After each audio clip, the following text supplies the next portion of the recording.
Hello friends, आज की इस वीडियो में लाया हूँ बहुत ही मज़ेदार चैप्टर रीजनिंग से लिया गया है, जिसका नाम है रक्त संबंध यानी कि ब्लड रिलेशन।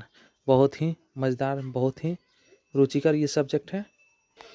इस चैप्टर से लगभग हर परीक्षा में कुछ ना कुछ प्रश्न पूछ ही देता है। ठीक है, तो चलिए इसके बारे में हम लोग जानते हैं कि क्या होता है, आखिर रक्त संबंध क्या होता है। ठीक है, सबसे पहले हम लोग जानेंगे ब्लड रिलेशन किसे कहते हैं। तो हम लोग इसको इस तरह से बोल सकते हैं कि दो या दो से अधिक व्यक्तियों के बीच अपने पूर्वजों द्वारा दिए गए संतानोत्पत्ति यानी कि संतानों की उत्पत्ति के आधार पर बनाए गए आपसी मधुर सद्भावनापूर्ण समृद्ध यानी कि सुदृढ़ रिश्ता या संबंध को हम लोग रक्त संबंध कहते हैं यानी कि ब्लड रिलेशन कहते हैं। अब यहाँ पे हम लोग पीढ़ी दर पीढ़ी बात करें यानी कि जनरेशन बाय जनरेशन, तो अगर यहाँ पे आप हो गए यानी कि यू, अगर यहाँ पे आप हो गए तो आपके ऊपर जनरेशन होगा जिसमें आते हैं आपके पहला जनरेशन माता पिता, है कि नहीं। माता पिता हो गए, चाचा चाची हो गए, मामा मामी हो गए, ये सब जो है आपका पहले जनरेशन में आएंगे। दूसरा जनरेशन और ऊपर बात किया जाए तो दूसरा जनरेशन आपके दो जनरेशन पहले, तो उसमें आपके आ जाएंगे दादा दादी, नाना नानी, ये सब आ जाएंगे। और नीचे बात किया जाए एक जनरेशन का, जिसमें से अब आपका यहाँ पे क्या हो जाएगा नीचे, यानी कि बेटा बेटी ये सब हो जाएंगे। उसके नीचे दूसरा जनरेशन और नीचे बात किया जाए तो आपके पोता पोती नाता यानी कि नाती नतनी ये सब हो जाएंगे। तो ये दो जनरेशन ऊपर और दो जनरेशन नीचे और एक जनरेशन आप हो जाएंगे। ये 5 जनरेशन के बारे में हम लोग आज बात करेंगे इस रक्त संबंध यानी कि ब्लड रिलेशन चैप्टर में। चलिए तो इसको सबसे पहले हम लोग लिख लेते हैं। अब यहाँ पीढ़ी दर पीढ़ी का बात किया जाए तो यहाँ अगर आप हैं तो आपके बराबरी के पीढ़ी में कौन कौन आएंगे, तो यहाँ सामने दिया हुआ है आपके बराबरी के पीढ़ी यानी कि बराबरी के जनरेशन में आ जाएंगे आपके भाई, ठीक ना, बहन, भाभी, जीजा, साला साली, पति पत्नी, देवर देवरानी, ठीक है, भसुर, ननद और नंदोई।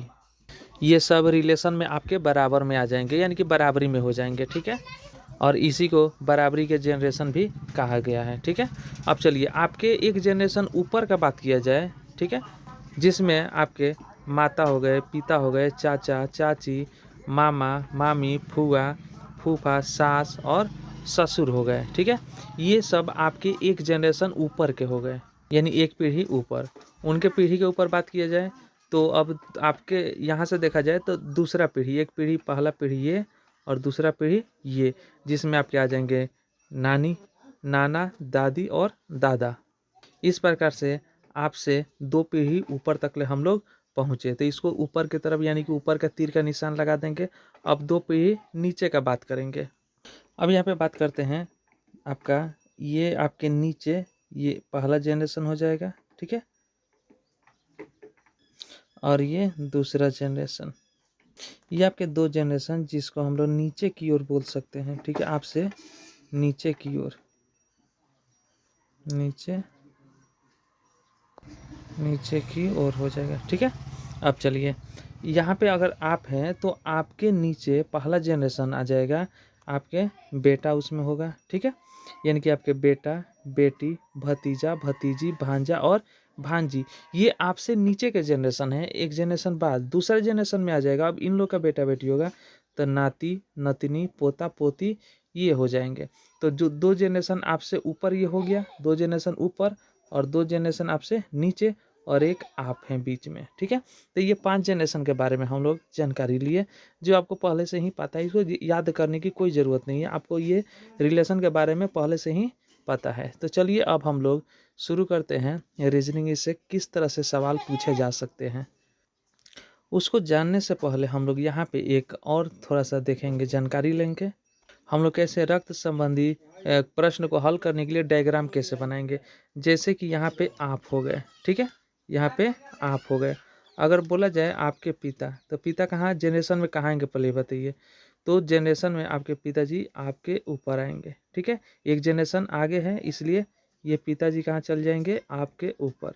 अगर जी यही बात किया जाए आपके भाई भाभी, है कि नहीं, इसके अलावा आपके जीजा साला हो जाएंगे, तो ये जनरेशन में आपके बराबरी पे आएंगे जैसा कि हम बता दिए हैं। ठीक है, ये भाई, ठीक है, या भाभी, ये जनरेशन में आपके बराबरी पर आएंगे। ठीक है, उसके बाद से आपका बेटा हो गया, तो वो आपके जनरेशन एक जनरेशन नीचे हो जाएगा। ठीक है, क्या हो जाएगा, एक जनरेशन नीचे हो जाएगा।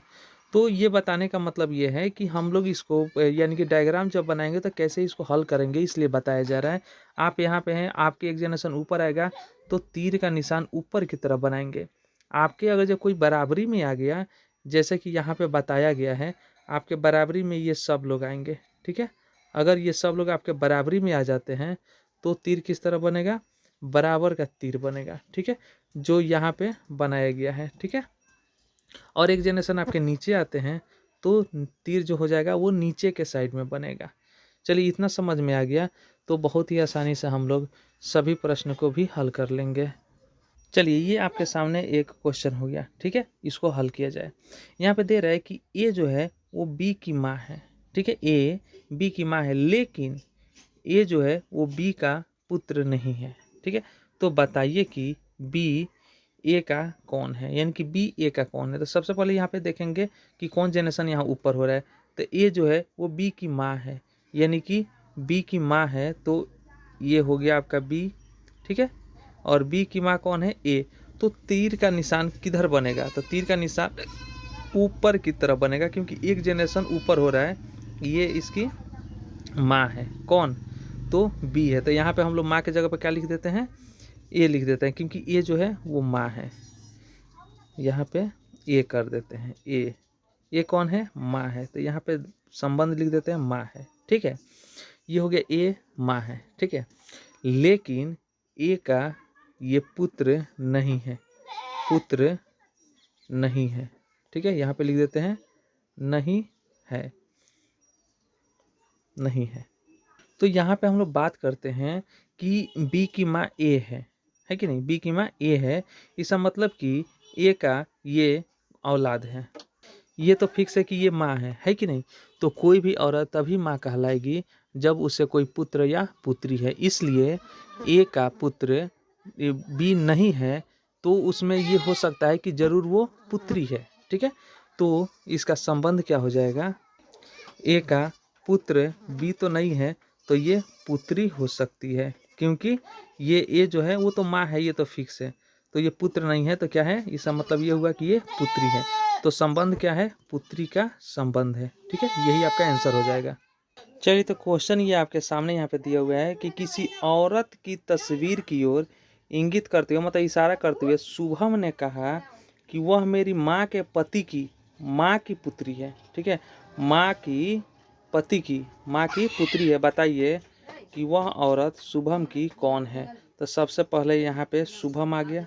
ठीक है, और इसने क्या किया, एक तस्वीर की ओर इशारा करते हुए बताया। ठीक है, ये हम लोग तस्वीर लिख देते हैं, ये तस्वीर हो गया। तस्वीर की ओर इशारा करते हुए बताया कि वह मेरी माँ की। ठीक है, यहाँ पे हम लोग ये तस्वीर मान लेते हैं। ठीक है, इधर इशारा करते हुए बताया। ठीक है, बताया कि वह मेरी माँ के, माँ किधर गई, तो माँ एक जनरेशन ऊपर है, तो यहाँ पे लिख देते हैं माँ की। ठीक है, माँ के पति, तो माँ के पति क्या हो जाएंगे, तो एक जनरेशन ये भी माँ के जनरेशन के बराबर हो जाएंगे, तो ये हो गए माँ के पति। ठीक है, तो माँ के पति मतलब कि हो जाएंगे ये, इस शुभम के कौन हो जाएंगे, पिता हो जाएंगे, शुभम के पिता हो जाएंगे। ठीक है, शुभम के कौन हो गए, ये पिता हो गए। आगे दे रहे हैं कि पति यानी कि मेरी माँ के पति की माँ की पुत्री। ठीक ना, अब माँ के पति, ठीक ना, तो यानी कि हो जाएगा, एक बार फिर से देखिए, वह मेरी माँ के पति यानी कि माँ के ये पति हो गए, की माँ की पुत्री यानी कि पति की माँ, और माँ इनके भी ऊपर चल जाएगी। ठीक है, ये माँ हो गई किसकी, तो शुभम के में शुभम के क्या, पिता की। तो शुभम के पिता की ये माँ हो गई। इसका मतलब ये हुआ कि ये जो है वो माँ इनकी दादी हो जाएगी। क्या हो जाएगी, दादी। तो यहाँ लिख देते हैं दादी की पुत्री। ठीक है, अब इनकी दादी की पुत्री, ये मान चले कि इनकी ये पुत्री हो गई। ठीक है, दादी की पुत्री, तो दादी की पुत्री हो गई, और इनके पिता की क्या हो गई, ये बहन हो गई। क्या हो गई, बहन। ठीक है, क्योंकि शुभम के पिता के माँ की पुत्री ये क्या हो जाएगी, यानी कि ये माँ की एक बेटा, यानी कि ये इसका शुभम का पिता हो जाएंगे, और एक इनकी पुत्री है। ठीक है, जो इसके पिता के क्या हो जाएंगे, यानी कि पिता के ये बहन हो जाएगी। इस तरह से शुभम के पिता के ये बहन हो गई। तो बहन हो गई कि शुभम के ये कौन हो गई, ये फूआ हो गई। क्या हो गई, फूआ। तो यहाँ लिख देते हैं फूआ। तो यहाँ पे दे रहा है कि बताइए कि वह औरत शुभम की कौन है। तो ये औरत जो है शुभम की कौन है, तो बुआ है, क्योंकि इसके पिता जो हैं वो उनकी बहन है ये। तो पिता की बहन क्या कहलाती है, फूआ। ठीक है। इस तरह से हम लोग ये रीजनिंग का ये पहला क्लास है जो ब्लड रिलेशन का ये वीडियो बनाए हैं। तो समझ में आए तो लाइक कीजिए, शेयर कीजिए, इस चैनल पर नए हैं तो सब्सक्राइब कीजिए। और फिर मिलते हैं हम लोग अगले वीडियो दूसरे वीडियो में।